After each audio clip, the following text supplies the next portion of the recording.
Have you ever wondered what the ancient Egyptians were rocking on their feet while building pyramids, worshipping pharaohs, and shaping one of the most fascinating civilizations in human history? It's a small detail, but one that reveals so much about their daily lives, social status, and even spiritual beliefs. From the banks of the Nile to the golden sands of the desert, footwear wasn't just practical, it was personal, powerful, and surprisingly fashionable. For thousands of years, the humble sandal evolved in design, material, and meaning, telling a story of innovation and identity that often goes unnoticed beneath the grand narratives of tombs and treasures.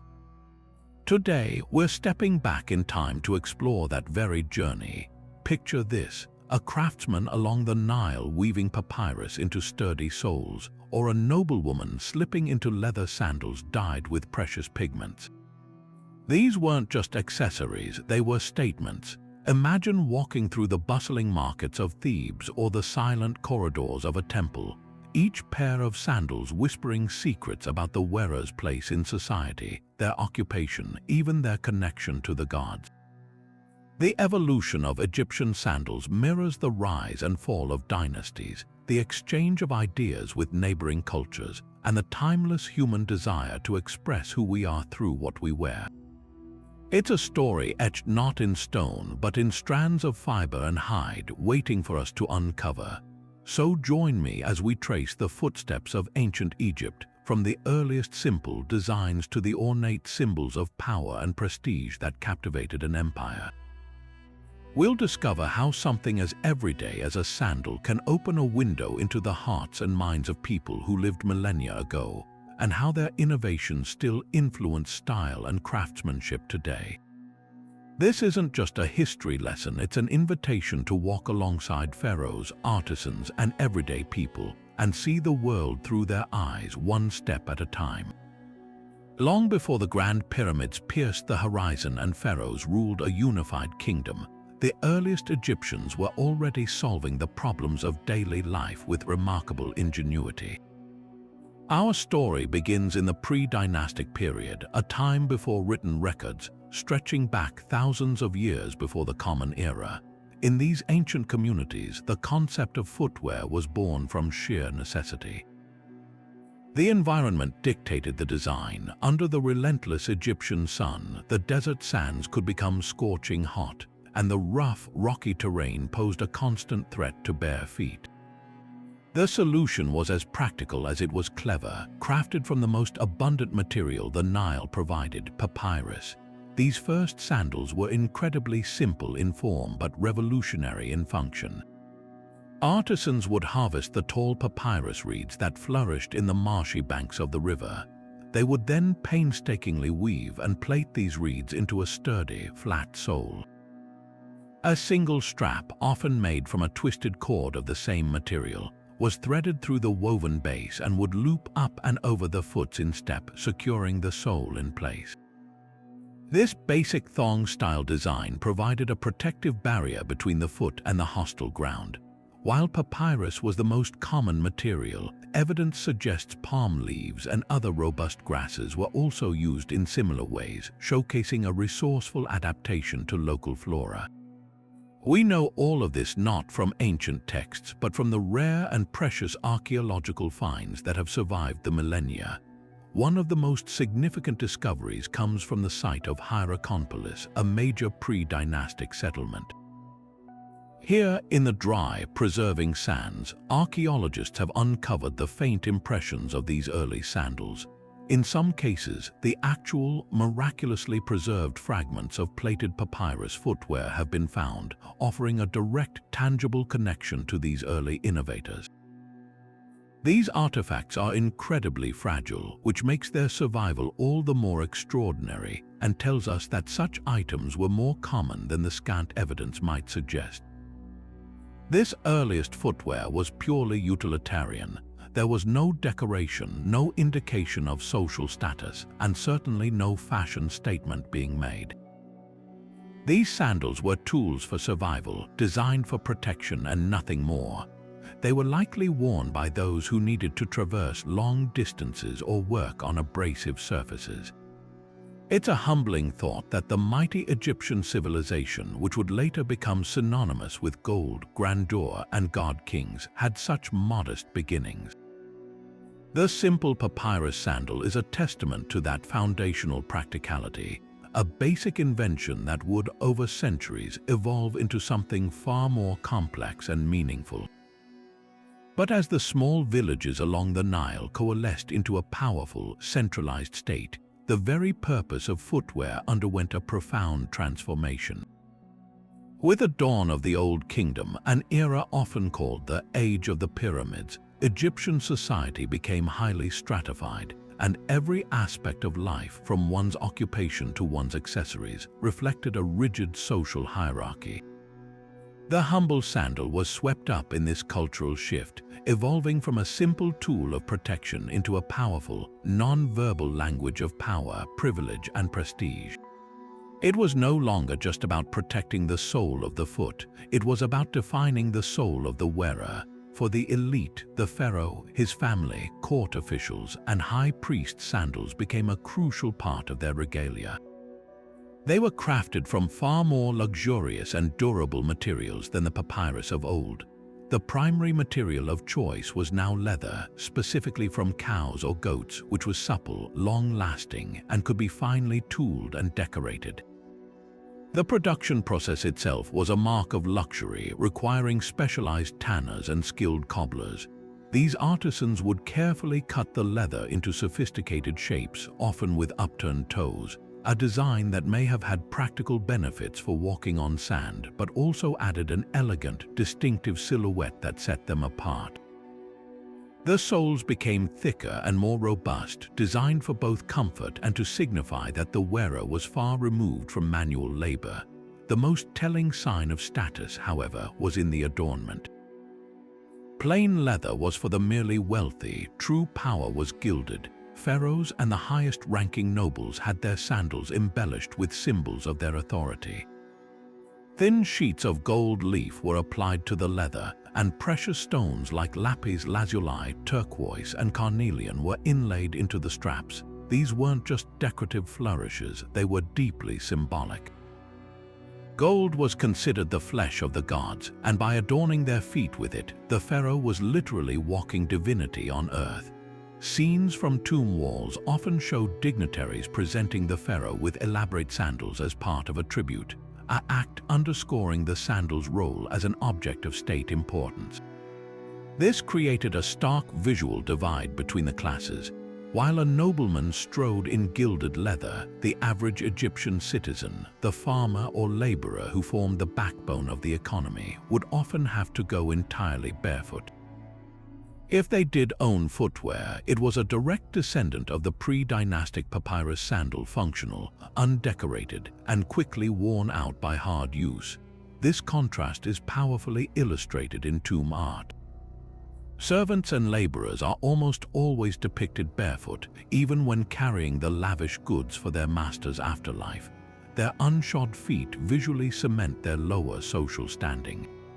Meanwhile, the tomb owner is always shown wearing his fine sandals, his elevated status quite literally from head to toe.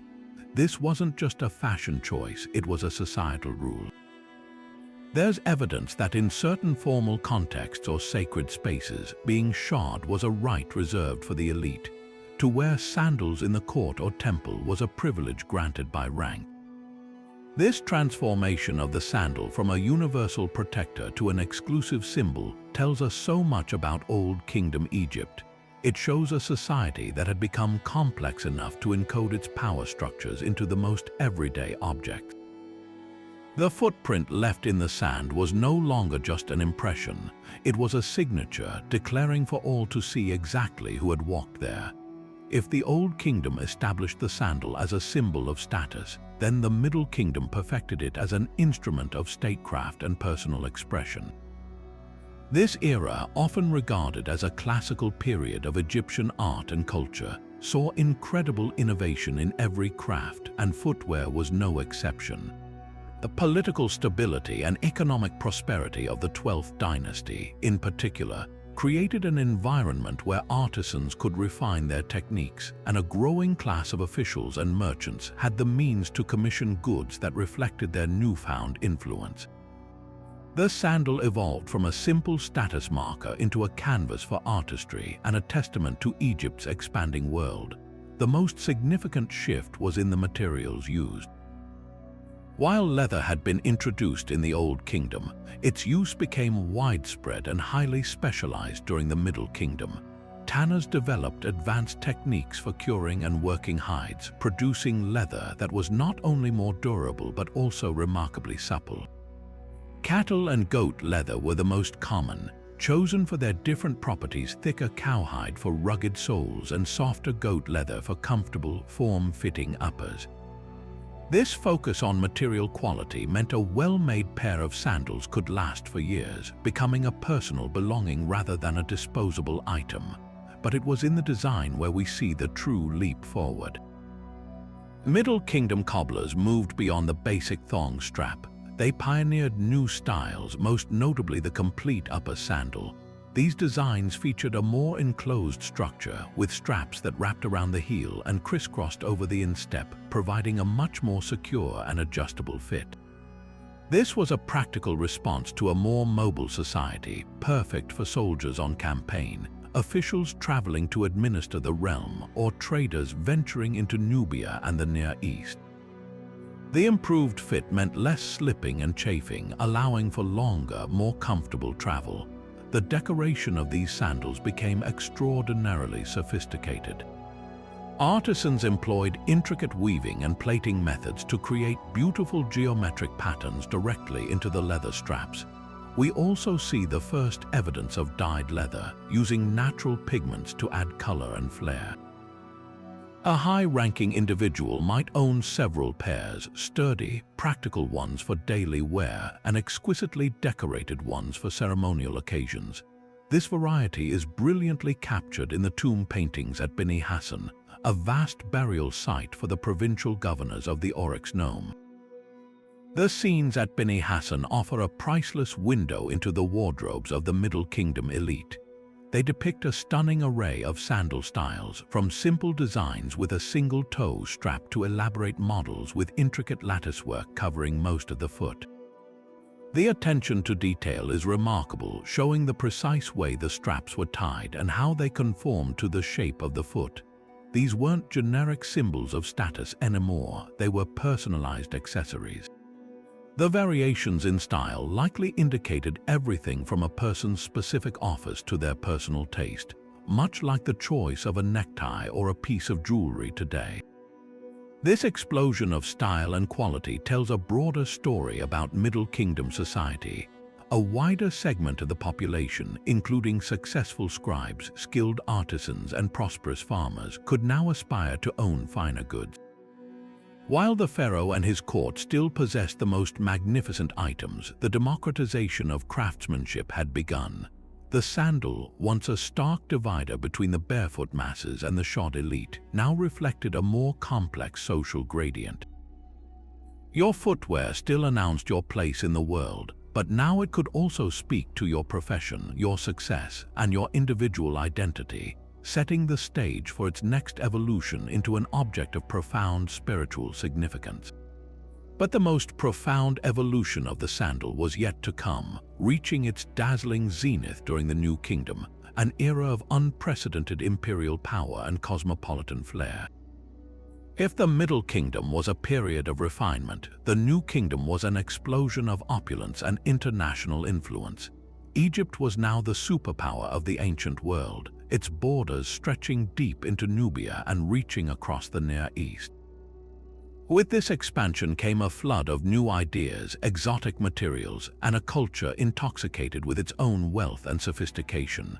Footwear was no longer just a marker of status or a practical tool.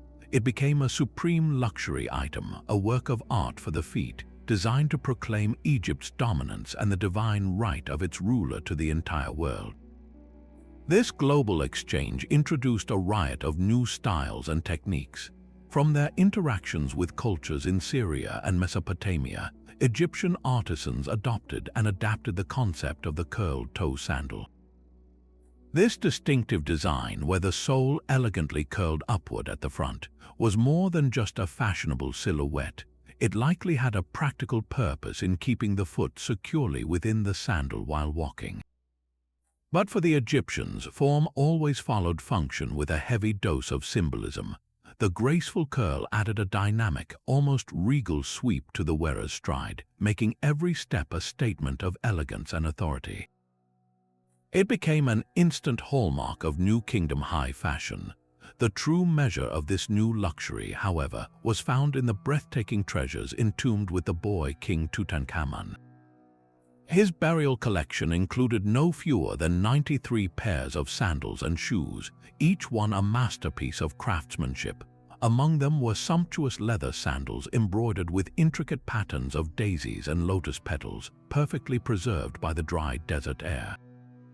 But the most astonishing were the ones crafted not from leather or papyrus, but from solid wood and precious metals. These were ceremonial sandals never meant to touch the earthly ground. They were inlaid with brilliant gold and detailed with scenes of Egypt's enemies, Nubians and Asiatics, painted on the sole. The theological message was potent and unmistakable.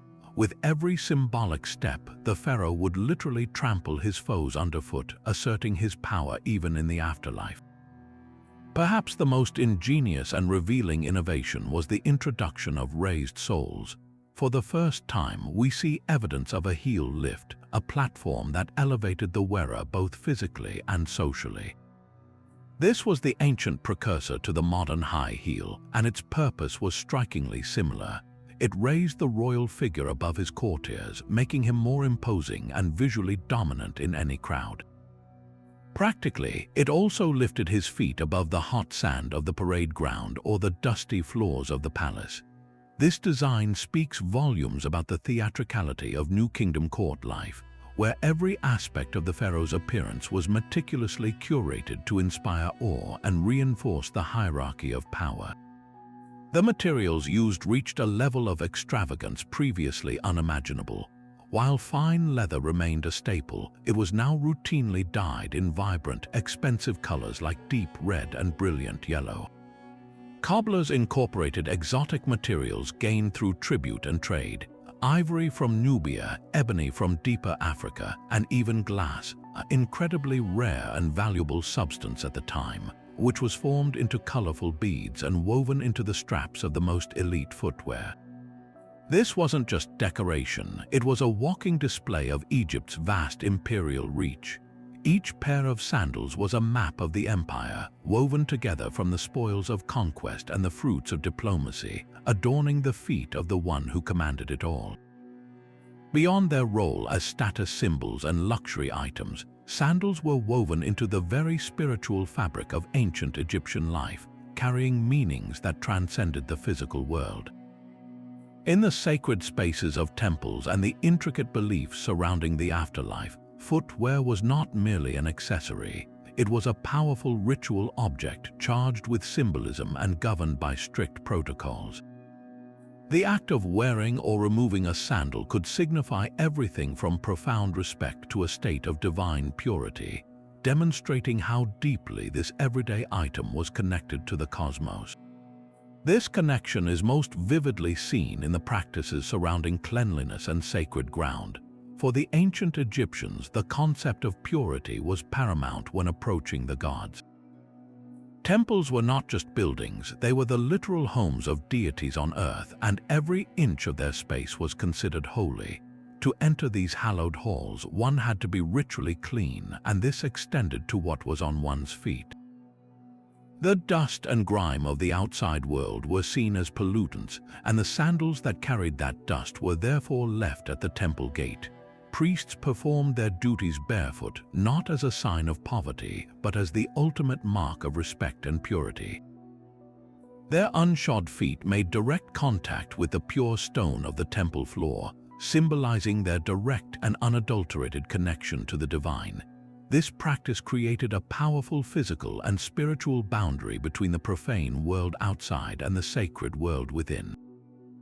The gods themselves were depicted in accordance with these beliefs, their divine footwear serving as clear identifiers of their power and domain.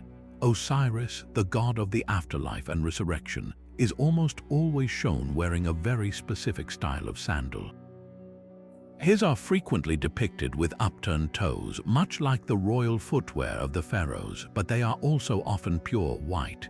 This color was deeply associated with ritual purity and the sacred, setting him apart from the living.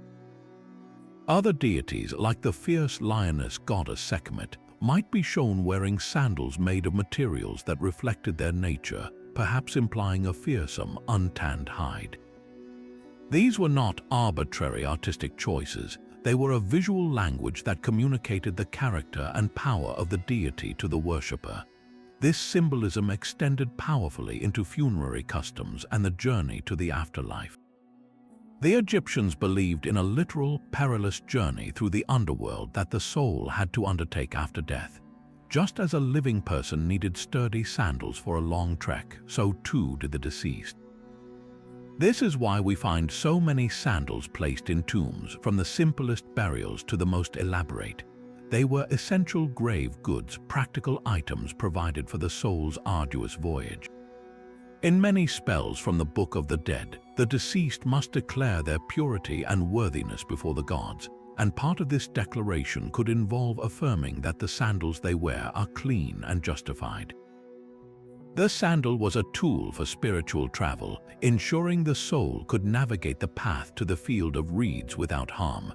Perhaps the most profound metaphor involving sandals was their connection to the concept of order triumphing over chaos. The enemies of Egypt, both literal and cosmic, were often represented as forces of chaos. As we saw with Tutankhamun's ceremonial footwear, the act of trampling one's foes underfoot was a potent magical practice.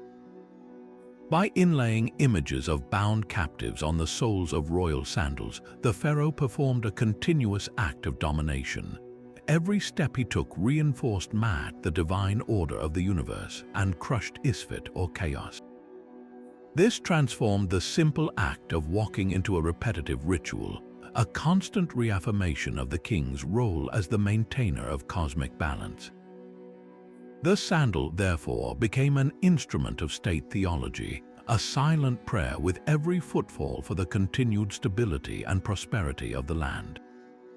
The incredible journey of the Egyptian sandal was written not just in its evolving designs, but in the very fibers and hides from which it was crafted. Each material tells its own story, a narrative of environmental adaptation, technological innovation, and rigid social stratification.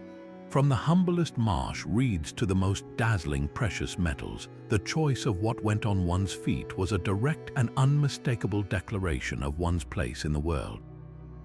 It all began, as we've seen, with the bounty of the Nile. Papyrus was the foundational material, a resource so abundant it gave birth to a civilization's earliest foot protection. But it wasn't the only plant-based fiber employed. Artisans were incredibly resourceful, also utilizing the long, tough fronds of the date palm. These palm leaf sandals were crafted through a similar process of plaiting and weaving, creating a sturdy, if somewhat rougher, sole. For the vast majority of the population, these vegetative materials were the entirety of their footwear experience. They were affordable, biodegradable, and perfectly suited to the hot, dry climate, allowing for ventilation and quick replacement when they eventually wore out. This was footwear born of pure necessity, a direct conversation between human ingenuity and the immediate environment. The true revolution in comfort, durability, and status came with the widespread adoption of leather. The shift from plant fibers to animal hide was a technological leap that mirrored Egypt's own social and political maturation. The process was complex and required specialized knowledge. Tanners would first soak the raw hides, typically from cows, goats, or gazelles, to clean them and remove hair. They then employed a curing process, often using tannins derived from the pods of the acacia tree, to transform the perishable skin into a supple, rot-resistant material. The quality of the finished leather could vary dramatically. Thicker cowhide was ideal for rugged, long-lasting soles that could withstand miles of travel on desert tracks and rocky terrain. Softer, more pliable goat or sheep leather was reserved for the upper straps, molded to comfortably cradle the foot without causing blisters. This mastery of leatherworking didn't just make better sandals, it created a lasting commodity, an item that could be repaired, cherished, and passed down, further embedding it in the culture. But for the elite, mere fine leather was not enough. Their status demanded materials that broadcasted their wealth and divine association to everyone who saw them. This is where footwear transcended craft and entered the realm of high art and theology. Sandals were dyed in vibrant, expensive colors. Deep reds and sunny yellows created from ochre and other rare pigments added a flash of color to the otherwise neutral desert palette. Yet the ultimate expression of power was metallurgy. For the most sacred ceremonies and for burial, pharaohs and high priests wore sandals crafted from thin, beaten sheets of gold or silver. These were not practical items for walking, they were symbolic prosthetics designed for a spiritual journey. The most famous examples are, of course, the solid gold sandals found on the mummy of Tutankhamun.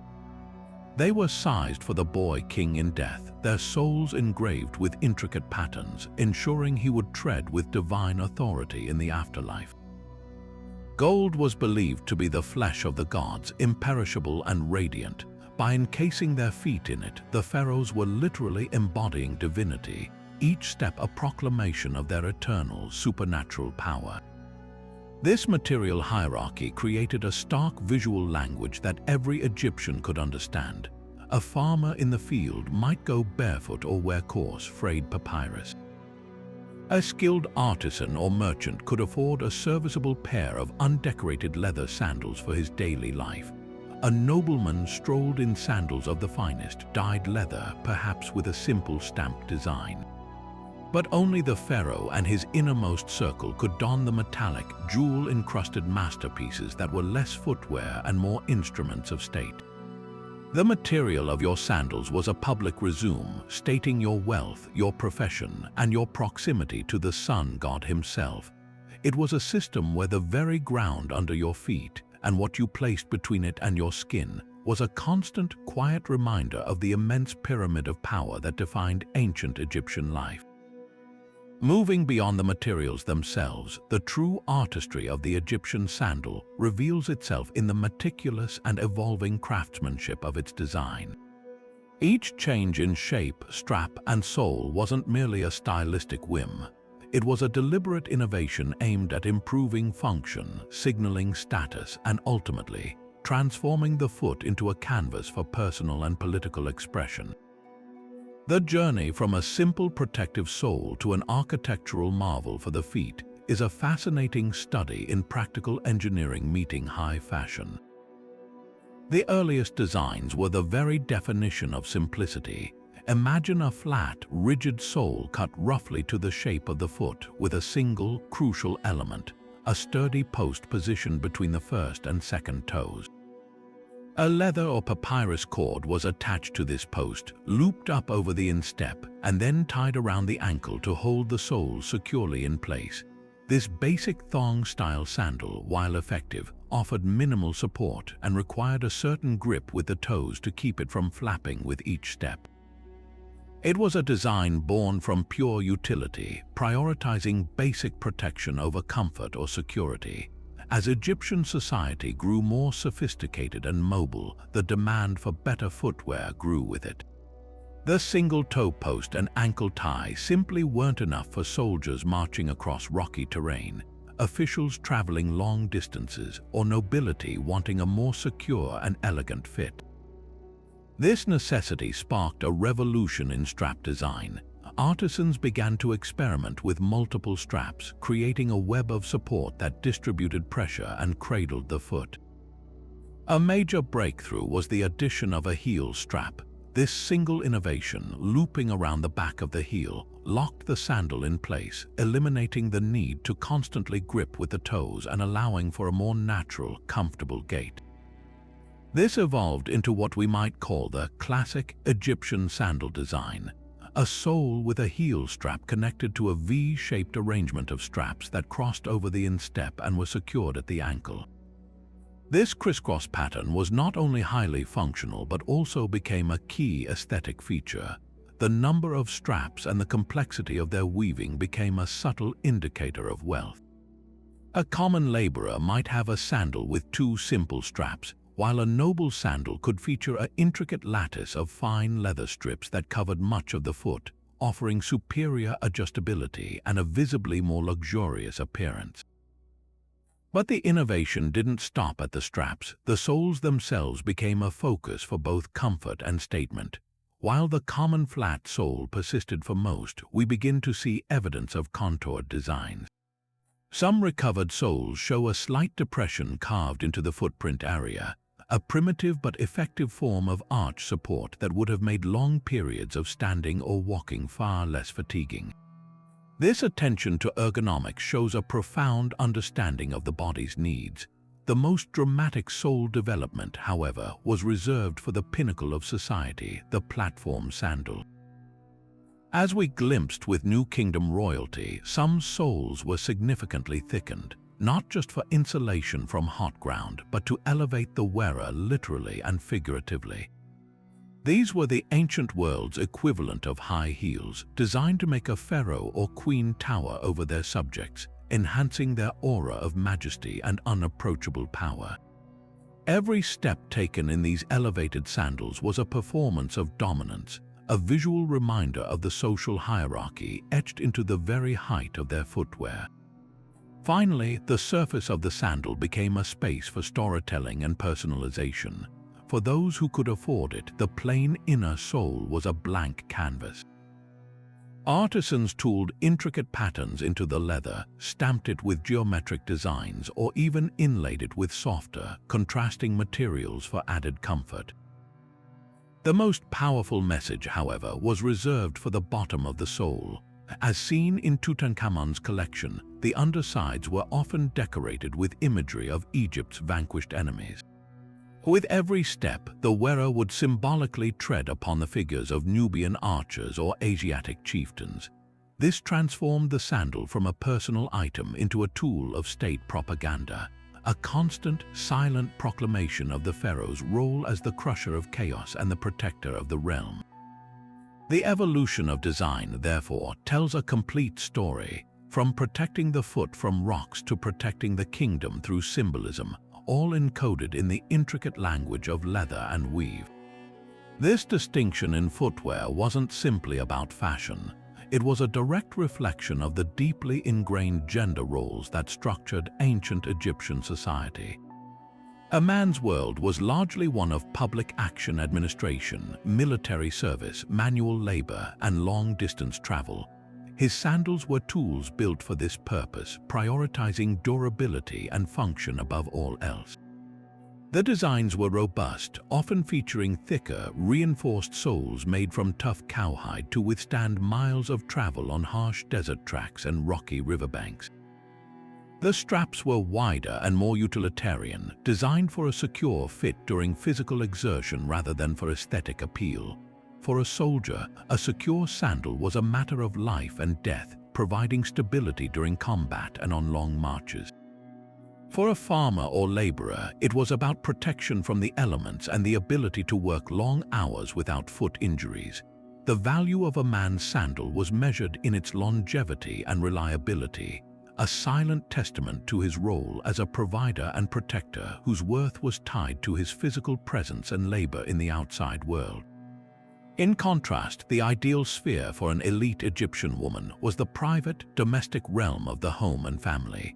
While women enjoyed more legal rights and social freedoms than in many contemporary ancient cultures, their primary social value was still often linked to their roles as wives, mothers, and managers of the household.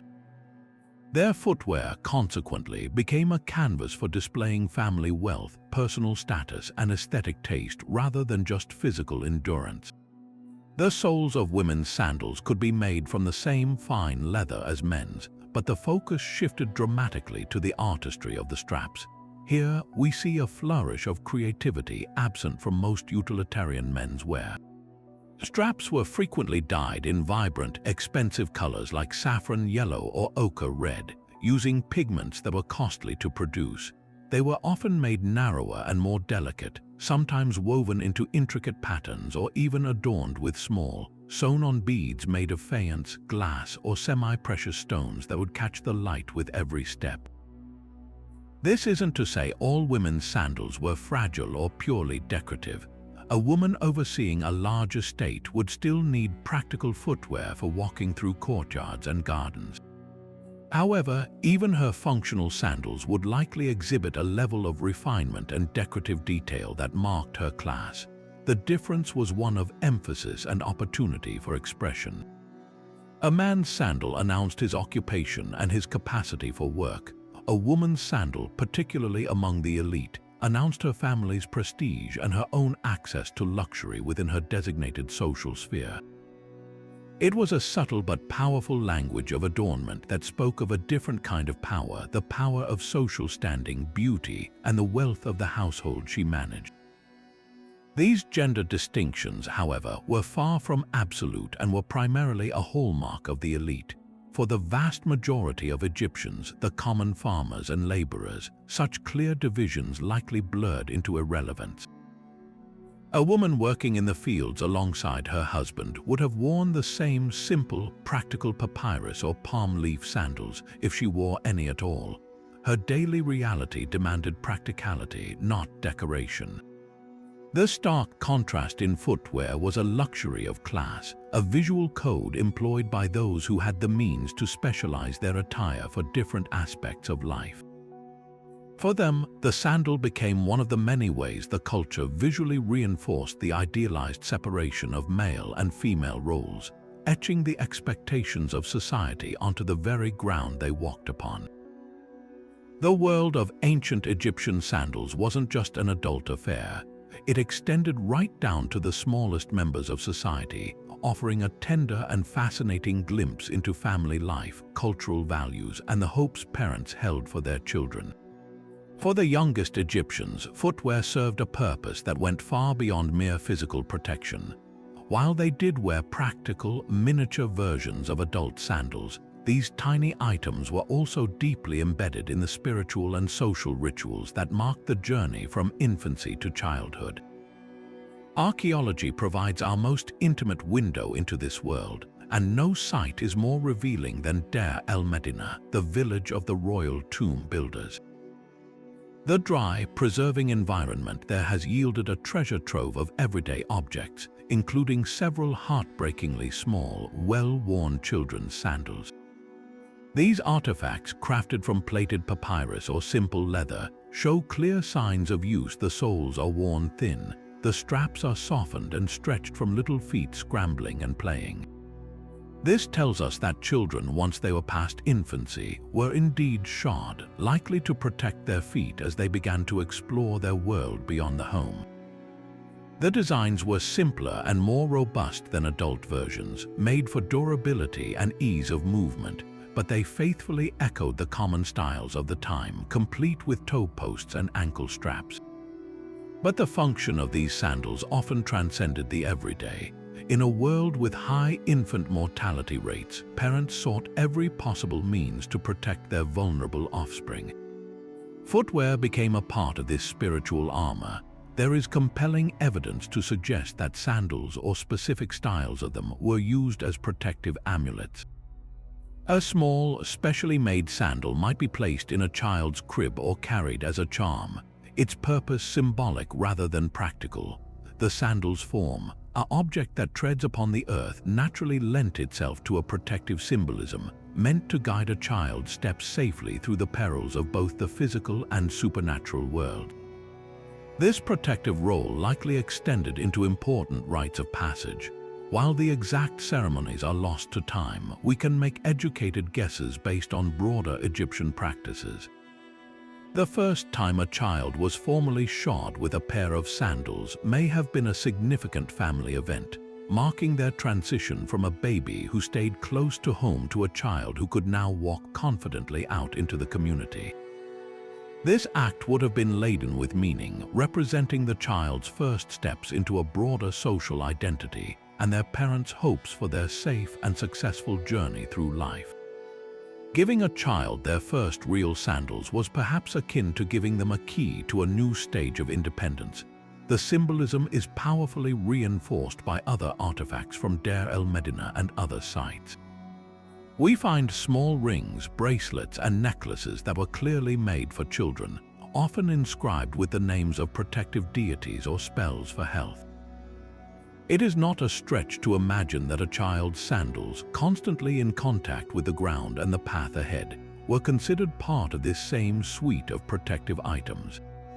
They were a parent's prayer made tangible, a practical object imbued with a profound wish for safety, stability, and a long life walking firmly upon the earth. These tiny, worn sandals are more than just archaeological curiosities. They are silent, powerful testaments to the universal love of parents and the ancient desire to protect one's children on every path they walk. While the pharaohs and nobility strode in gilded splendor, the true backbone of Egypt, its army and its workforce, required footwear of an entirely different character. For the soldier on the march and the laborer in the field, the sandal was not a symbol of status but a vital piece of equipment, a tool that could mean the difference between success and failure, comfort and agony, even life and death. This relentless demand for functionality drove some of the most purposeful and innovative designs in the entire history of Egyptian footwear, creating robust styles that would eventually filter their way back into the broader culture. Consider the life of an Egyptian infantryman. His existence was one of long, grueling marches under the blistering sun, carrying heavy loads across every type of terrain the empire could throw at him, from the soft, shifting sands of the desert to the sharp, rocky ground of the eastern desert and the Sinai. His sandals had to be relentlessly practical. Archaeological evidence, particularly from fortresses along Egypt's borders, shows that military sandals were built for pure endurance. They featured soles that were significantly thicker and tougher than standard civilian wear, often made from several layers of high-quality cowhide glued and stitched together to create a robust, shock-absorbing platform. This multi-layered construction protected the foot from bruising on long marches and provided crucial insulation from scorching hot ground. The straps were wider, cut from the strongest leather available, and designed for a secure, locked-down fit that minimized rubbing and blisters, the ancient soldiers' worst enemies on campaign. A loose sandal could cause a fall. A broken strap could leave a man stranded. In the machinery of the Egyptian army, the humble sandal was as essential a component as the spear or the shield. This same ethos of durability defined the footwear of the vast labor force that built Egypt's monuments and fed its people. Farmers working the irrigated fields needed protection from mud, water, and sharp-edged stalks. Quarrymen and construction workers at sites like the Giza Plateau or the quarries at Aswan required soles thick enough to withstand constant pressure from stone chips and heavy loads. Their sandals were often simpler in design than the military versions, frequently reverting to the older, time-tested materials like plaited papyrus or palm fiber. These plant-based materials were cheap, renewable, and surprisingly effective. When soaked with water or sweat, papyrus fibers could become more supple, molding to the shape of the foot for a custom fit, while still providing a protective barrier. For these workers, sandals were a consumable item, worn until they literally fell apart and then replaced, their design reflecting an economy of materials and effort that prioritized pure, unadorned utility. The influence of these hyper-functional designs, however, was not confined to the battlefield or the worksite. The relentless pursuit of comfort and durability pioneered for practical use inevitably trickled into everyday fashion, especially for the burgeoning middle class of scribes, merchants, and minor officials who valued both style and substance. The thicker, cushioned sole developed for soldiers became a sought-after feature for anyone who spent a lot of time on their feet. The secure, crisscross strapping system that kept a soldier's sandal in place during a forced march offered a far more comfortable and stable walking experience for a civil servant navigating the courtyards of Thebes than the simpler, looser thong-style sandals. Cobblers began to incorporate these functional elements into their designs for the civilian market, creating a hybrid style that blended the robust construction of military gear with the finer materials and decorative touches desired by the urban elite.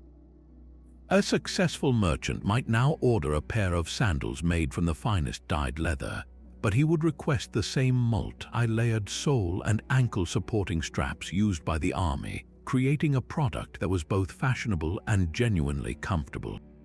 This fascinating cross-pollination between the practical and the prestigious is vividly captured in the art that decorated the tombs of these very officials.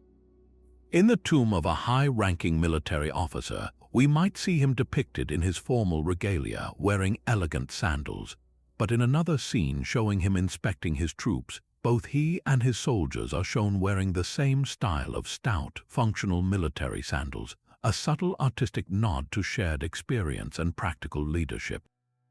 Similarly, tomb paintings of estates often show the overseer, a man of undoubted status, wearing a more refined version of the durable sandals worn by the laborers he manages. His might be made of better leather and perhaps have a stamped decorative border, but the overall design language is one of purpose and durability, reflecting his active, hands-on role. This artistic consistency tells us that Egyptians respected and acknowledged the superior functionality of these workmanlike designs, to the point where they became acceptable, even admirable, markers of a certain kind of active, engaged life, blurring the hard lines that usually separated the social classes through their footwear. This cultural exchange, however, was never a one-way street. While Egypt eagerly absorbed foreign ideas, it was also a massive exporter of its own culture and luxury goods. Egyptian sandals, particularly those of the finest quality, became prized commodities in royal courts across the Near East. A pair of finely tooled leather sandals, perhaps dyed a deep red and fastened with a clasp of Egyptian faience, would have been a magnificent diplomatic gift, a symbol of the pharaoh's wealth and favor. We have evidence from the Amarna letters, a cache of diplomatic correspondence on clay tablets, that mentions the exchange of such luxury items between Pharaoh and other kings.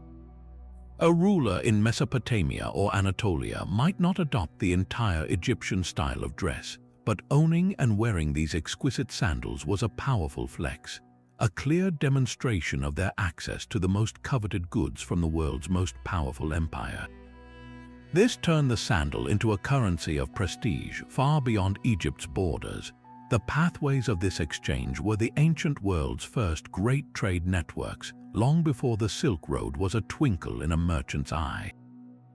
Goods and ideas flowed along well-established routes like the famed Via Maris, which connected Egypt to Canaan and beyond, and the treacherous tracks across the Sinai Peninsula. These were the information superhighways of the Bronze Age, traveled by merchants, diplomats, and soldiers. It was along these dusty paths that a Hittite-style curled-toe sandal might have first arrived in Thebes, and it was along these same routes that a crate of fine Egyptian leather sandals, packaged with other luxuries, would have begun its journey north to the court of a Mitanni king. This constant movement of people and products created a vibrant, interconnected world where fashion trends could ripple across continents, transforming the meaning of something as simple as footwear from a local craft into a global statement. Yet for all their divine symbolism and political power, the pharaohs were not the only ones to leave their mark on the evolution of Egyptian footwear. While the elite strode in splendor, the story of the common people's sandals is one of remarkable resilience and quiet ingenuity, a testament to how the vast majority of Egyptians navigated their world with practicality and resourcefulness. This contrast between the gilded and the grounded reveals the complete picture of an ancient society, from its glittering apex to its sturdy foundation. Yet for all their divine symbolism and political power, the pharaohs were not the only ones to leave their mark on the evolution of Egyptian footwear. While the elite strode in splendor, the story of the common people's sandals is one of remarkable resilience and quiet ingenuity, a testament to how the vast majority of Egyptians navigated their world with practicality and resourcefulness. This contrast between the gilded and the grounded reveals the complete picture of an ancient society, from its glittering apex to its sturdy foundation. Our clearest window into this everyday world is once again the workmen's village of Deir el-Medina. Here, the sandals found weren't entombed with kings but were simply discarded as trash, giving us an honest, unfiltered look at daily life. The difference is immediately striking. Where a pharaoh's sandal might be fashioned from gold and lapis lazuli, a laborer's sandal was almost exclusively made from plaited papyrus or, less commonly, palm leaves. These were not items of beauty but of pure utility, designed to be cheap, replaceable, and surprisingly effective. The construction method was a testament to generations of inherited knowledge. Artisans would weave the reeds into a dense, flat sole, often with a raised edge that helped to contain sand and debris. A simple loop of twisted papyrus cord served as the toe post, and a longer strap would be threaded through the sides of the sole, wrapped around the heel and tied securely at the ankle. This basic design provided a protective barrier from the hot ground and sharp stones without any unnecessary frills. The true genius of these common sandals lay in their repairability. A noble's finely tooled leather sandal might be a masterpiece, but if a strap broke, it required a specialist to fix it. A worker's papyrus sandal, however, could be mended by anyone with a basic knowledge of weaving. When a strap frayed or a hole wore through the sole, the wearer could simply unravel a section of old material and reweave a patch directly into the existing framework. This culture of repair and reuse is visible in the archaeological finds themselves. Many of the recovered sandals show clear signs of patching, with darker, newer strands of papyrus woven into the faded original base. This wasn't just about frugality, it was a profound expression of resourcefulness, a commitment to making every last bit of material serve its purpose for as long as humanly possible. This necessity for economy was driven by the harsh realities of a laborer's existence. A worker building the royal tombs might receive his sandals as part of his ration from the state, but a farmer or a dock worker would have had to make or purchase his own. For them, a pair of sandals represented a significant investment of time or meager resources. Consequently, going barefoot was not an uncommon sight, especially within the home or during less strenuous tasks.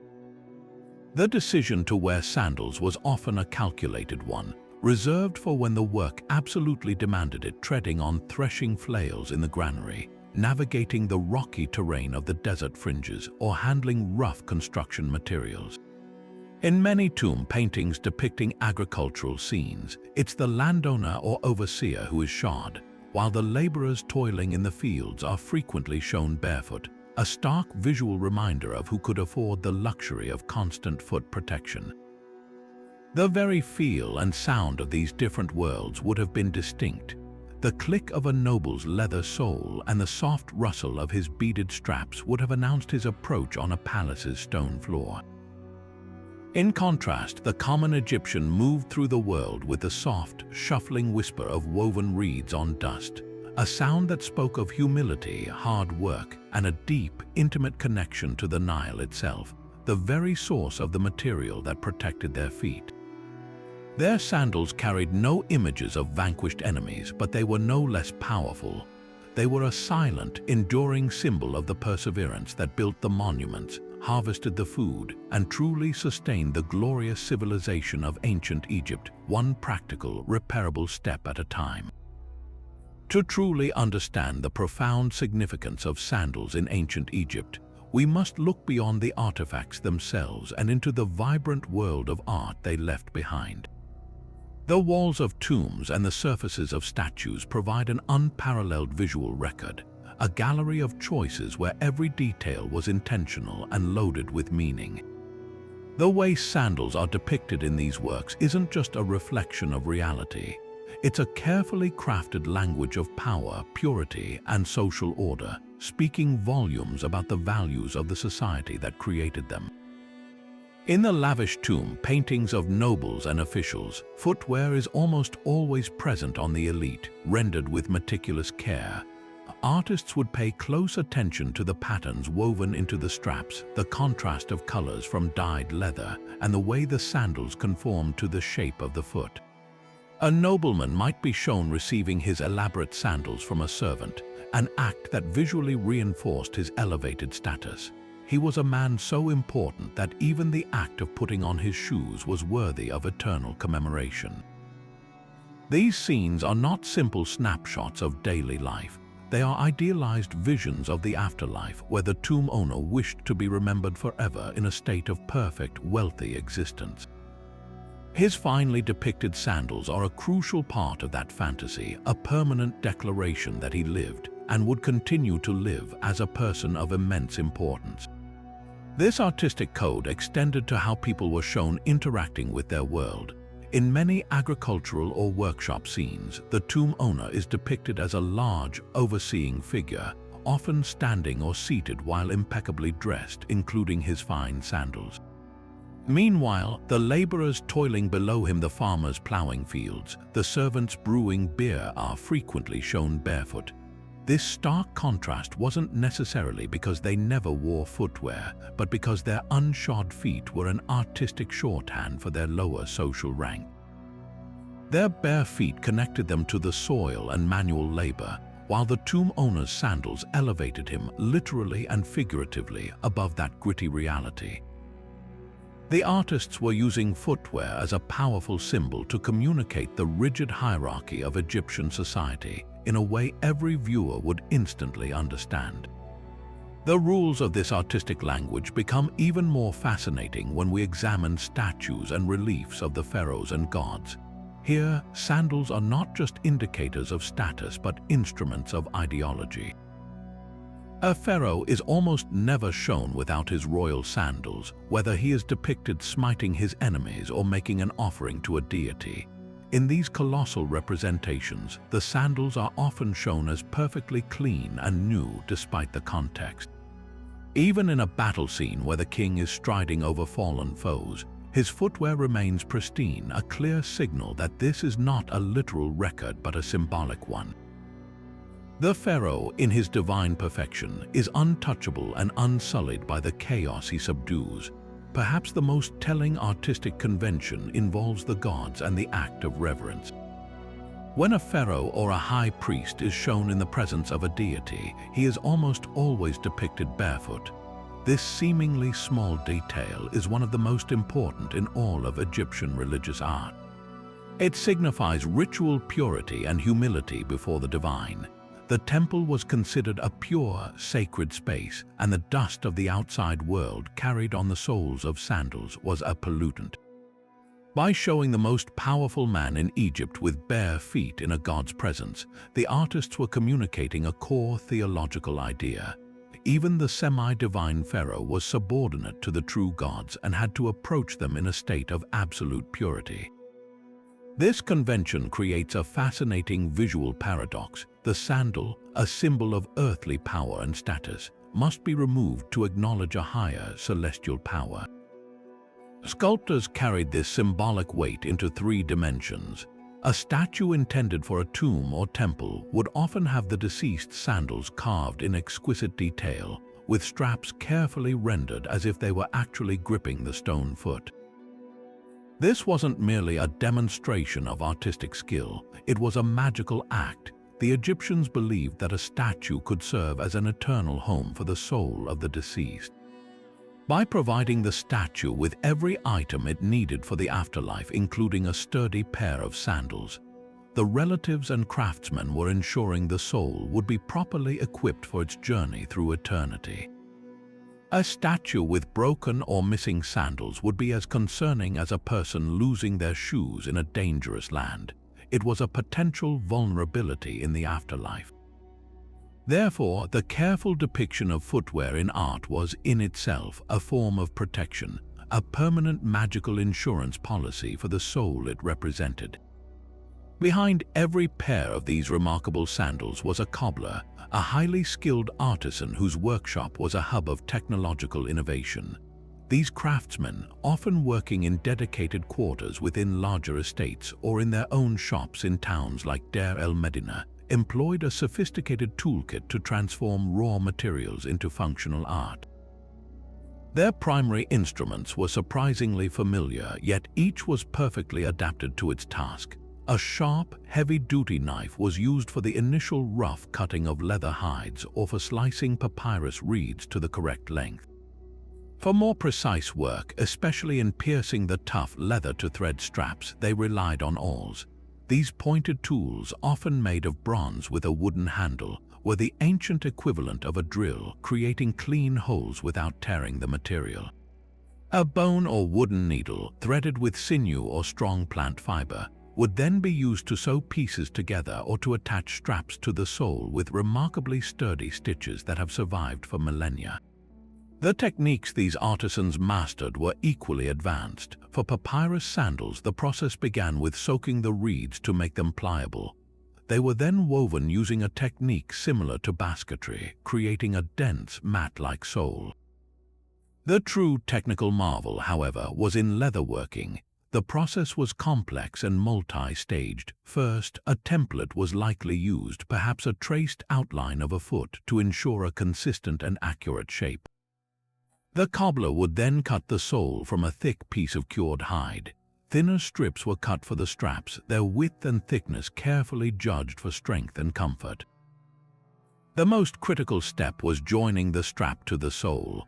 This was often achieved by a technique known as tunnel stitching. Using his awl, the cobbler wouldn't just punch a hole straight through the sole. Instead, he would create a small tunnel or channel just beneath the surface layer of the leather. The strap would then be threaded through this hidden tunnel, a method that distributed the pulling force across a wider area and prevented the strap from tearing out under stress, a brilliant solution to a fundamental engineering problem. We know all this not just from the finished sandals, but from the incredible archaeological discovery of the tools themselves. At the site of Tel El Amarna, the short-lived capital of the pharaoh Akhenaten, excavators uncovered what appears to be an ancient sandal maker's workshop. The finds were breathtaking, not just finished sandals, but also lumps of raw leather, half-cut soles, and discarded straps, the literal scraps from the workshop floor. Most importantly, they found the artisan's toolkit, knives with worn blades, awls with points sharpened from repeated use, and smooth, polished bone needles. This collection of objects offers a silent but powerful testimony to the daily rhythm of the craft. It reveals a workspace where skill and precision were paramount, and where the artisan's knowledge, passed down through generations, turned simple materials into objects of necessity, status, and profound cultural meaning. Living under the relentless Egyptian sun demanded more than just endurance. It required a fundamental redesign of everyday life, and footwear was on the front line of that adaptation. The desert climate wasn't just a backdrop, it was an active participant in the design process, shaping the sandal into a masterpiece of practical engineering. The primary challenge was managing extreme heat, and the solution was brilliantly simple: openness. Unlike enclosed shoes that would trap heat and moisture, leading to unbearable discomfort and potential skin ailments, the classic Egyptian sandal was almost entirely composed of open space. The strategic gaps between the straps and the sole allowed for continuous airflow across the entire foot, providing a natural cooling effect as the wearer moved. This ventilation system was the ancient equivalent of air conditioning, wicking away sweat and preventing the foot from overheating against the scorching ground. It was a design principle so effective that it remains the foundation of warm weather footwear to this very day. This clever design was then perfectly matched with materials specifically chosen for their thermal properties. While leather was a premium option, the most common material, papyrus, was a natural insulator. The hollow reeds, when woven tightly together, created a sole that was not only flexible and strong, but also provided a crucial buffer between the sensitive sole of the foot and the searing heat of the baked desert sand. Think of it as a natural oven mitt for your feet. Palm leaf fibers offered similar protection. Even leather, when used, was selected and treated with the climate in mind. Thin, supple goat leather was preferred for straps because it was less likely to become stiff and crack in the dry heat than thicker hides. This meticulous selection process shows a deep understanding of material science, with each choice representing a direct response to an environmental challenge. This inherent practicality didn't stifle fashion, it simply defined its parameters. The necessity for breathability and heat resistance became the starting point from which all style evolved. For instance, the crisscross lattice strap patterns that became so elaborate in the New Kingdom weren't just decorative. They increased the surface area of the straps, which in turn maximized airflow around the foot. A noblewoman's sandal with dozens of finely woven leather strips was actually cooler and more comfortable than a simpler design with fewer, wider straps. The dyes used on elite footwear also had a functional aspect. Lighter colored leathers, dyed with yellow ochre or left in their natural tan state, would have reflected more sunlight than darker tones, helping to keep the foot cooler during outdoor ceremonies or processions. In ancient Egypt, the most fashionable choices were often the most sensible ones. This focus on climate adaptation even led to what we might consider seasonal footwear. While the wealthy might have had a dedicated pair of sandals for every occasion, the average person likely adjusted their habits with the weather. During the cooler winter months, a sandal with a more enclosed design or made from a thicker, woven papyrus might have been preferable for warmth. Conversely, in the peak of the scorching summer heat, going barefoot whenever possible would have been the ultimate in cool comfort, a luxury of necessity for the laborer who couldn't afford to replace sandals worn out by the abrasive hot ground. The rhythm of the seasons was quietly echoed in the wear patterns on the soles of their sandals and the calluses on their feet. This evolution of style wasn't a steady, predictable climb towards greater opulence. It was a dynamic story of peaks and valleys, deeply influenced by the economic and political fortunes of the nation itself. If we were to chart the fashion of Egyptian sandals on a timeline, the graph would look less like a smooth incline and more like the silhouette of the pyramids themselves, a sharp rise, a period of magnificent stability, and then a gradual but undeniable decline.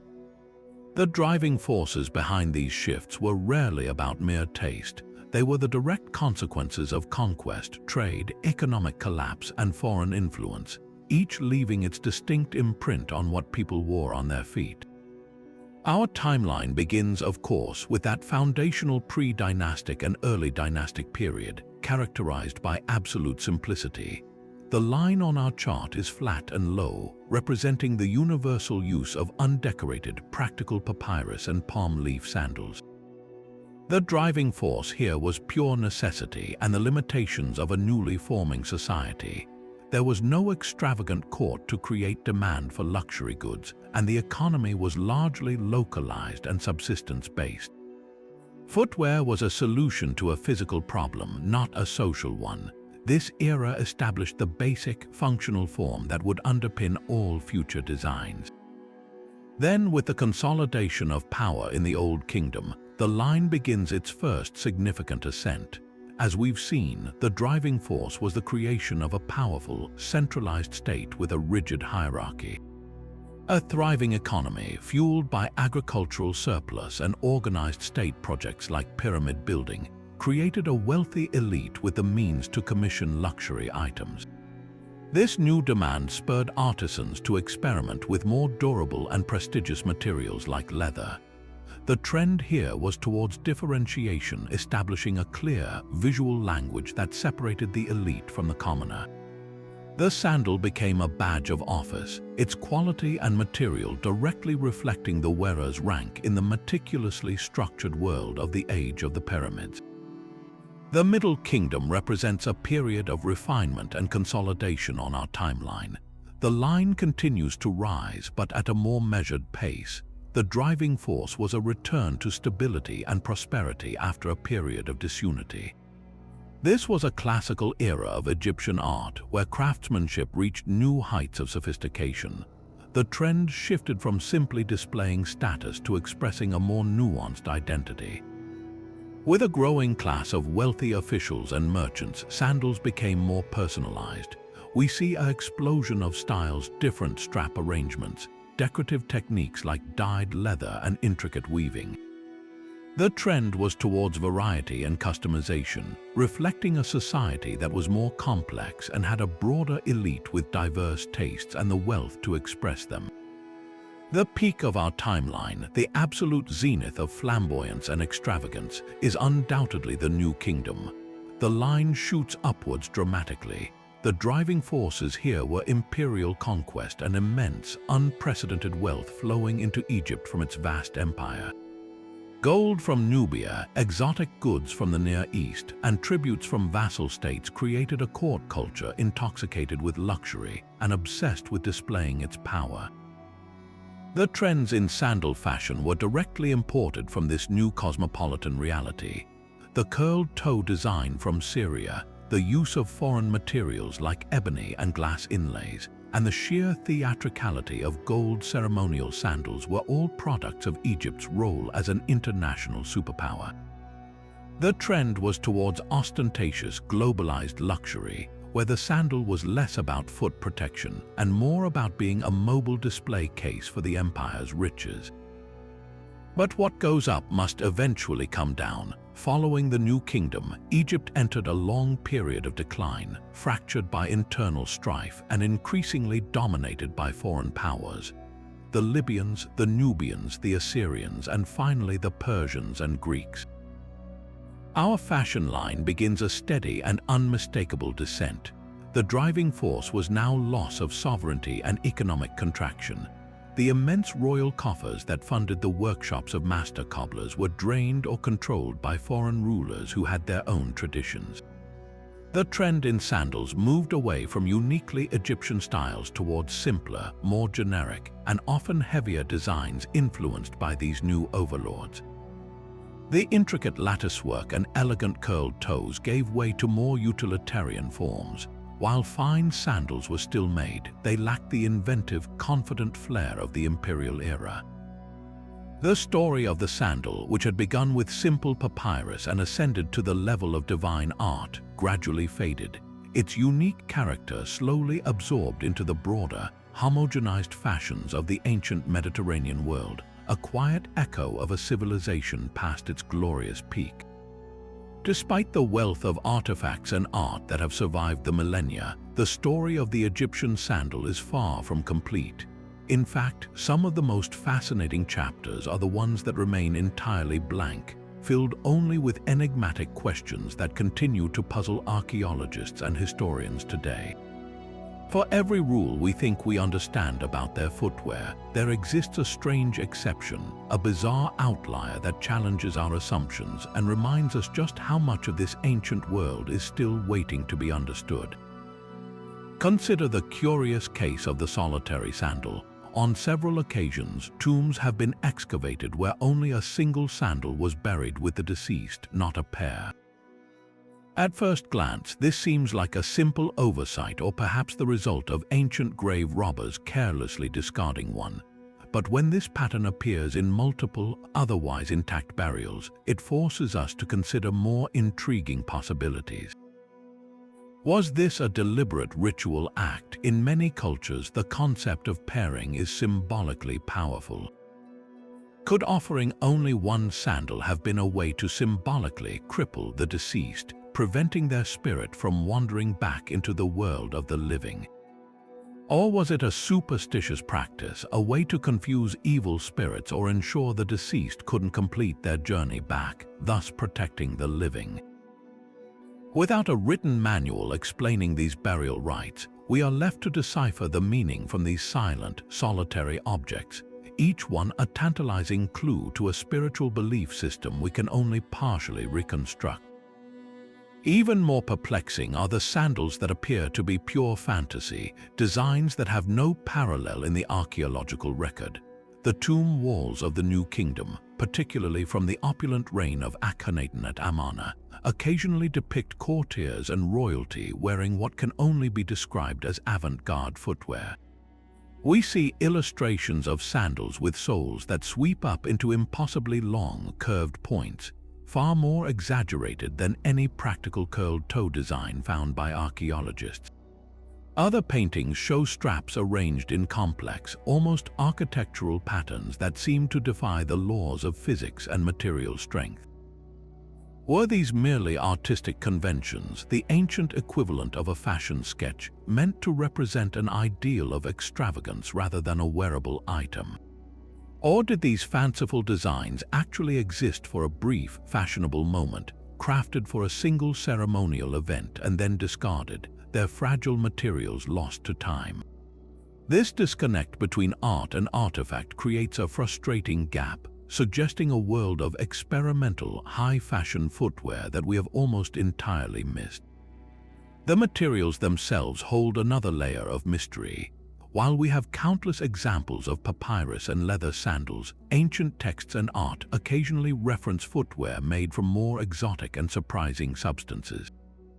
There are hints of sandals woven from rare grasses, boots made from the spotted hide of giraffes or leopards brought back from Nubian expeditions, and even mentions of silver sandals for certain rituals. But where are these artifacts? The climatic conditions that preserved Tutankhamun's gold sandals would have also preserved leopard skin or silver. Their absence suggests that perhaps these were incredibly rare, one-of-a-kind items owned only by pharaohs and subsequently lost, or that the descriptions were symbolic rather than literal. The leopard skin sandal might not have been footwear at all, but a priestly garment worn over the shoulder that was metaphorically referred to as a sandal in certain religious texts. Untangling the literal from the metaphorical in ancient descriptions is a constant challenge, leaving us to wonder what other incredible styles are waiting to be discovered, or if we've been misinterpreting the evidence all along. These unanswered questions are what make archaeology so endlessly compelling. Every new discovery has the potential to rewrite the narrative. A future excavation in a previously unexplored tomb might unearth a pair of those elaborate, pointy-toed sandals from the Amarna art, instantly transforming them from fantasy into fact. A newly translated papyrus fragment might finally explain the ritual significance of the single sandal burial. The gaps in our knowledge are not failures of research. They are invitations to keep digging, to keep questioning, and to remain open to the astonishing diversity and complexity of ancient Egyptian culture. Their sandals were more than just shoes. They were embedded with meanings, beliefs, and artistic flourishes that we are still striving to fully comprehend. A silent language we are only just beginning to learn how to read. The legacy of these ancient sandals did not end with the fall of the pharaohs. Instead, it walked straight out of the Nile Valley and into the heart of subsequent civilizations, leaving an indelible print on the very foundation of Western fashion. The Greeks, who had extensive contact with Egypt, were the first major culture to adopt and adapt these designs. They admired the Egyptian mastery of form and function, integrating the basic thong-style sandal into their own wardrobe. However, true to their own aesthetic principles, the Greeks refined the design, focusing on highlighting the natural, athletic beauty of the human foot. They developed more intricate lacing systems with straps that elegantly wound up the calf, transforming the practical Egyptian sandal into a symbol of classical grace and civility. This wasn't a simple copy, it was a cultural conversation where Greek artisans took an Egyptian idea and made it distinctly their own, setting a precedent for how style evolves through exchange. This evolutionary path was then picked up and supercharged by the Romans, the ancient world's most pragmatic engineers. The Roman caliga, the sturdy sandal boot of the legionary, is a direct descendant of those multi-strapped, rugged Egyptian military sandals designed for long marches. The Romans saw the undeniable utility of an open, ventilated shoe that could still provide immense durability and support. They industrialized the concept, mass-producing caligi with thick, hobnailed soles that were as much a weapon as they were footwear, enabling their armies to conquer the known world. For the Roman citizen, simpler versions of the sandal became a universal symbol of Roman identity itself. To be shod in the Roman style was to be a part of the civilized world, a concept they inherited from the Egyptians, for whom footwear had always been a marker of culture and status. The Roman Empire effectively packaged Egyptian-inspired footwear and exported it across Europe, embedding this ancient design into the bedrock of continental style. After centuries lying dormant, the aesthetic of ancient Egypt exploded back into the modern imagination with the discovery of Tutankhamun's tomb in 1922. The Tut mania that swept across Europe and America was a cultural tsunami influencing architecture, jewelry, film, and of course, fashion. The Art Deco movement, in full swing at the time, was electrified by the clean lines, geometric patterns, and opulent symbolism of the pharaonic treasures.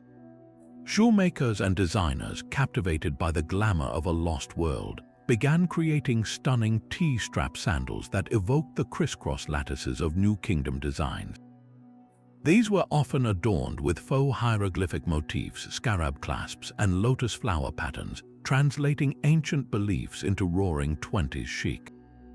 This was not about historical accuracy, but about capturing a feeling of exotic mystery and timeless luxury, proving that the allure of the pharaohs could transcend millennia. This inspiration has never truly faded, continually resurfacing in the collections of the world's most visionary haute couture designers. The iconic Italian designer Salvatore Ferragamo, a maestro known for his architectural approach to footwear, directly credited ancient Egyptian sandals in his work. In 1938, he created a famous, invisible sandal using a transparent perspex heel and strips of clear silk cord, a design that was a breathtakingly modern homage to the delicate, strappy latticework seen in Middle Kingdom tomb paintings. It was a brilliant fusion of ancient aesthetics and cutting-edge technology. More recently, designers like Gianvito Rossi have created elegant heels with intricate ankle wrap straps that are a direct echo of those worn by Egyptian noblewomen, while others have incorporated metallic leaf applications and turquoise inlays into their designs, subtly nodding to the funerary splendors of Tutankhamun. The most profound and enduring influence, however, is not in literal replication but in the foundational principles the Egyptians established. They were the first to truly understand that what you wear on your feet is a powerful communicator of identity, profession, and social standing. They pioneered the concept of the shoe as a status symbol, an idea that drives the entire luxury goods industry today. They mastered the use of exotic materials and adornment to signify wealth and power, a practice seen every time a contemporary designer uses rare leathers or precious stones. Most importantly, they perfected the marriage of form and function, creating ventilated, comfortable footwear perfectly adapted to their environment, a design challenge that still informs the creation of every summer sandal on the market. Every time we slip on a sandal, whether a simple flip-flop or a designer masterpiece, we are participating in a tradition that was refined and codified thousands of years ago on the banks of the Nile, walking in the footsteps of pharaohs, artisans, and innovators who first understood that a journey, whether through the desert or through life, begins with a single, well-shod step. While the art on tomb walls gives us an idealized blueprint of ancient footwear, it is the tangible, physical objects pulled from the dry Egyptian sands that provide the undeniable proof, the intimate details that paintings alone could never convey. These archaeological discoveries are the cornerstones of our understanding, transforming educated guesses into confirmed facts and occasionally appending everything we thought we knew. No single find has done more to revolutionize our perception of Egyptian sandals than the breathtaking trove unearthed from the tomb of Tutankhamun. When Howard Carter first peered into the antechamber in 1922, his eyes were drawn to the glint of gold on the great ceremonial couches and the gilded statues of the king. But it was within the nested shrines and countless boxes that the true wardrobe of a pharaoh was revealed, a collection so vast and varied it defied all previous expectations. The sheer number was staggering: 93 individual pairs of footwear, a quantity that immediately dismissed any notion of sandals being a simple, utilitarian possession. This was a royal arsenal for the afterlife, each pair serving a distinct purpose. There were practical, well-worn leather sandals, their soles softened and shaped by use, suggesting the young king actually walked in them during his life. Then there were the ceremonial masterpieces, items of such sublime artistry they redefined the limits of ancient craftsmanship. Among these were the solid gold sandals, meticulously sized for the king's mummified feet, their surfaces engraved with intricate patterns of woven reeds, a permanent, imperishable imitation of the humble papyrus sandals of his subjects. This choice was profoundly symbolic. Even in death, crafted from the flesh of the gods, the pharaoh's connection to the land of Egypt and its people was literally etched onto his soles. But the most politically powerful finds were the sandals designed with a message of dominance. Several pairs made of fine wood and leather featured detailed paintings on their soles. On the right sandal, bound Nubian captives are depicted, on the left, Asiatic foes. The theological implication was immediate and stunning. This was not merely decoration, it was a continuous, magical act. Every symbolic step the king took in the afterlife would crush the enemies of Egypt underfoot, perpetuating his role as the defender of mat cosmic order against the forces of Isfet or chaos. This discovery provided irrefutable evidence that footwear could be an active instrument of state propaganda, a concept we had only suspected from much later artwork. Beyond Tutankhamun's golden cache, other sites have provided a more democratic view of ancient footwear, revealing the stories of common people. The workman's village of Deir el-Medina has been an archaeological gift that keeps on giving. Here, the sandals were not carefully entombed for eternity, but were simply discarded as everyday trash, and this is precisely what makes them so valuable. We find the well-worn, repeatedly repaired papyrus sandals of the artisans who built the royal tombs. These artifacts show the pragmatic side of life, with soles worn thin from use and patches of newer, darker reeds woven into fraying straps. They tell a story of resourcefulness and economy, a stark contrast to the opulence of the valley below. Perhaps one of the most touching discoveries from such sites are the tiny, child-sized sandals. Finding these miniature versions, often showing similar signs of wear and repair, adds a deeply human dimension to our understanding. They confirm that children were indeed shod, likely as they began to walk and explore, and they speak to the universal care of parents seeking to protect their little ones. Some of these small sandals are so finely made that scholars believe they may have also served as protective amulets, placed in a child's crib to magically guard their steps in both this world and the next. These humble finds remind us that the evolution of footwear wasn't just a concern for kings and nobles. It was a part of the daily life and love that filled every home along the Nile. Preserving these ancient sandals for future generations is a race against time, a delicate battle fought in the climate-controlled back rooms of the world's great museums. The very materials that made them so ingenious, organic fibers and animal hides, are also their greatest vulnerability.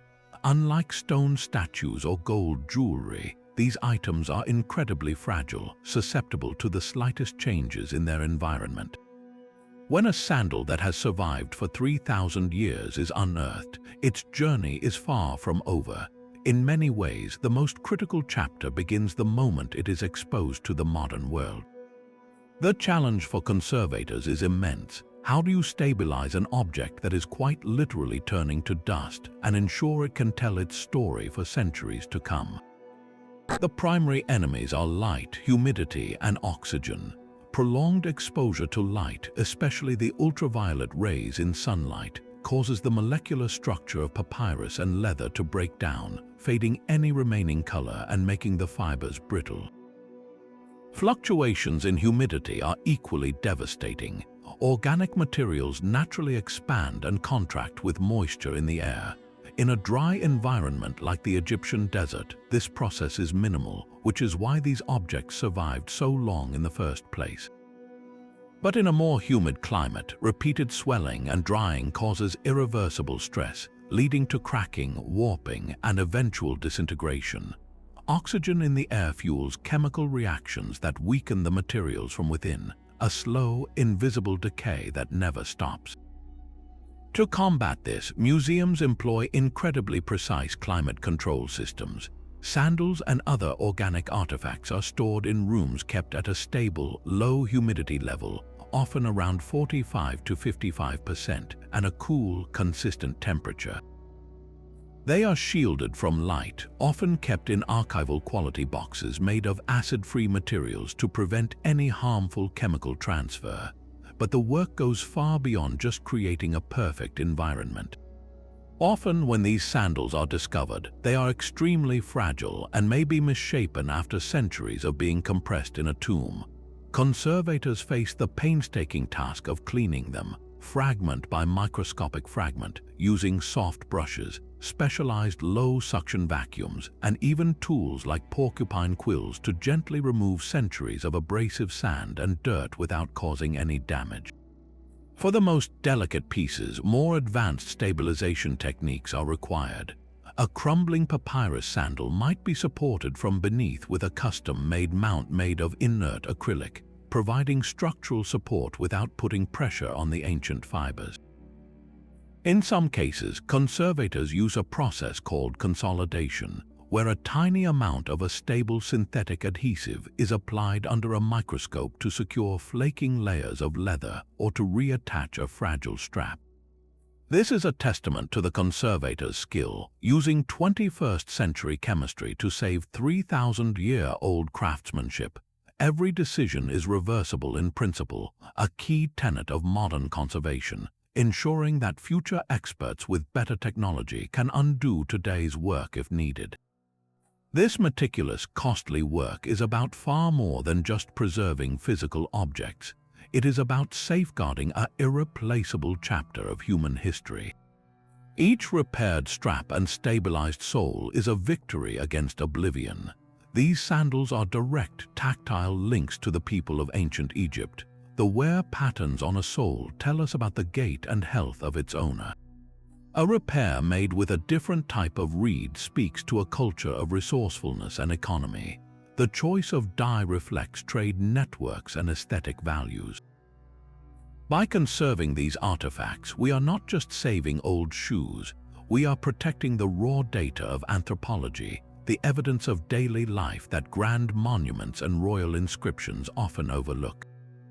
Every time a visitor gazes upon Tutankhamun's gold sandals or the worn papyrus footwear of a Deir el-Medina worker, they are connecting with an individual life, a story that would have otherwise been erased by time. This ongoing effort ensures that the footsteps of an entire civilization will continue to echo, inspiring awe and understanding for all the generations to come. Now, if this journey through ancient fashion has sparked your creativity, why not try connecting with history through your own hands? Creating a simple Egyptian-style sandal is a fantastic way to appreciate the ingenuity of these ancient craftsmen, and you can do it with a few basic supplies you might already have at home. Let's imagine crafting a version inspired by those classic woven papyrus designs, but using modern materials for ease. You'll need a sheet of craft foam or a sturdy placemat for the sole, some jute twine or leather cord for the straps, a hole punch, and a pair of scissors. Start by tracing your foot onto the craft foam or placemat to create the sole.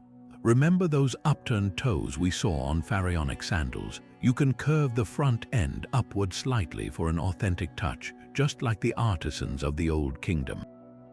Next, use the hole punch to create a series of holes around the edge of the sole, about ½ an inch in from the border.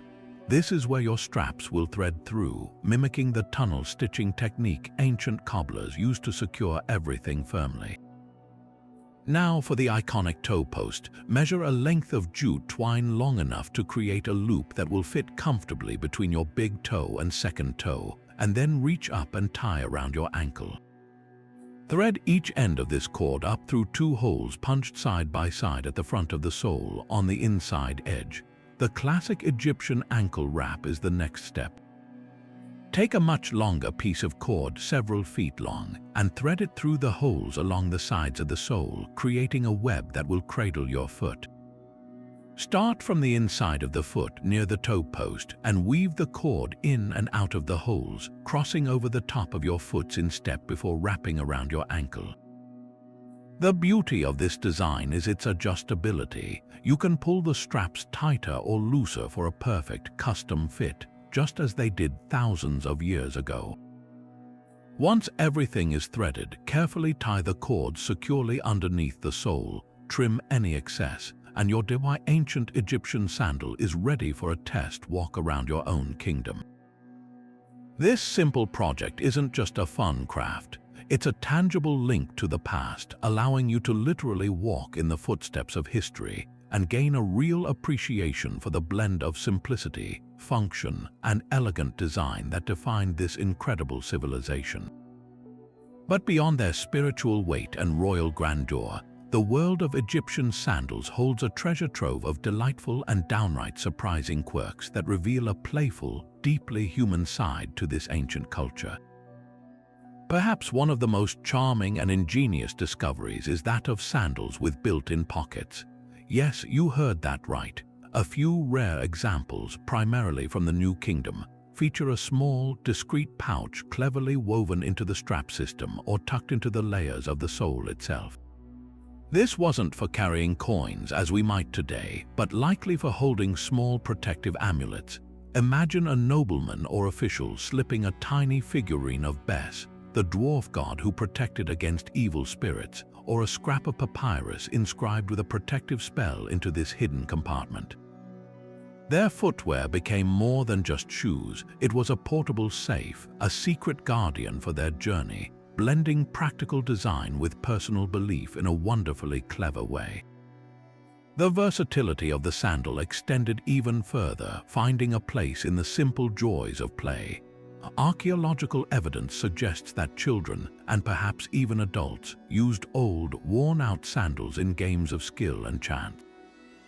A flat, pliable sandal would have been perfect for a game similar to shuffleboard, where players might slide it across a smooth patch of ground to hit a target.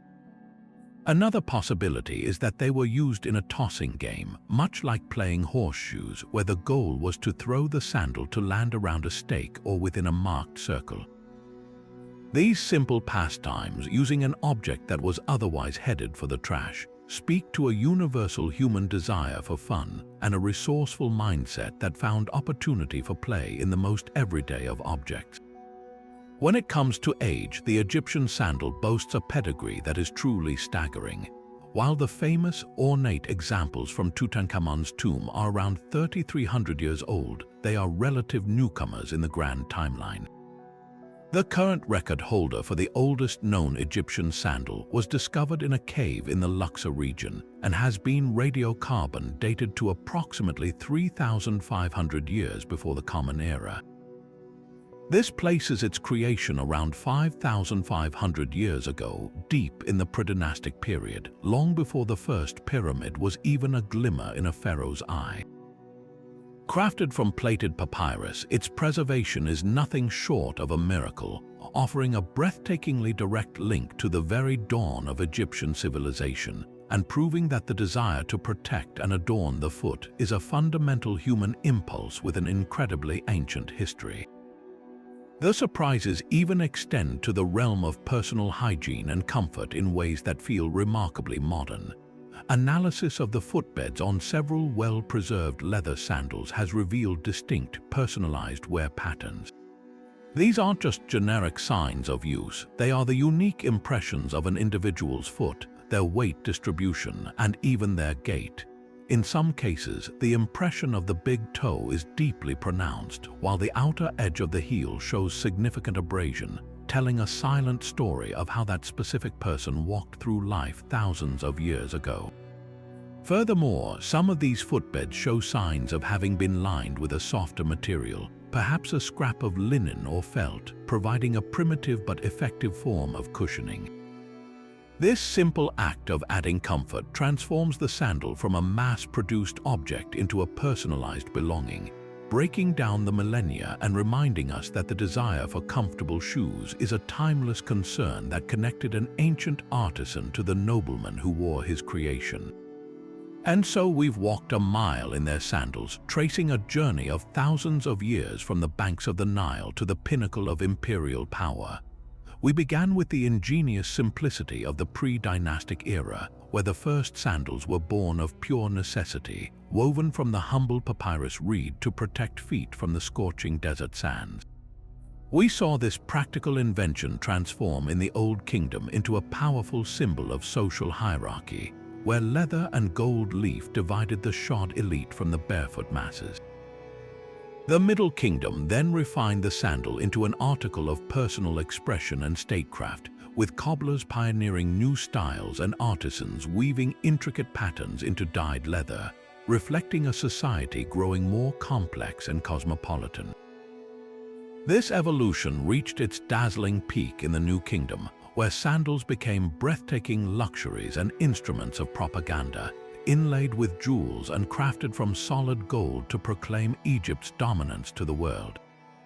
We explored how these everyday objects were deeply woven into the spiritual fabric of life, from temple rituals to funerary beliefs, and how their design was a continuous dialogue with the environment, prioritizing breathability and comfort under the relentless sun. Through the hands of skilled artisans, the repairable sandals of common workers, and the stunning discoveries in tombs like Tutankhamun's, we've seen how a single accessory can open a window into the hearts, minds, and very souls of an entire civilization. Their story is a powerful reminder that history is not just written in grand monuments and royal decrees, but is also etched into the strands of fiber and stitches of leather that connected every Egyptian to the path they walked.